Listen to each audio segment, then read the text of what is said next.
السلام عليكم ورحمة الله وبركاته. اللهم لا علم لنا إلا ما علمتنا إنك أنت العليم الحكيم. مع حضراتكم الدكتورة آية القاضي. النهاردة هنتكلم عن الدواء اللي قدام حضراتكم ده دواء استنشاق مهم جدا، أكيد معظمنا عارفينه. لكل اللي بيعاني من الربو وضيق التنفس، بيحتوي على مادة وهي البيوديسونايد، ودي وظيفتها بتقلل الالتهابات وبتخلي النفس أهدى.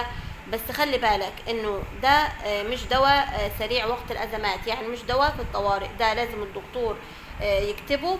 وفي كمان حاجة تاني مهمة، بعد كل مرة من الاستخدام لازم تشطف بقك علشان تتجنب الالتهابات اللي ممكن تحصل في الفم.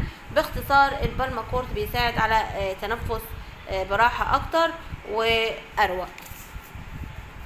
لو الفيديو عجبكم ما تنسوش اللايك والشير عشان الكل يستفيد، واستنوني في معلومة جديدة. والسلام عليكم ورحمة الله وبركاته.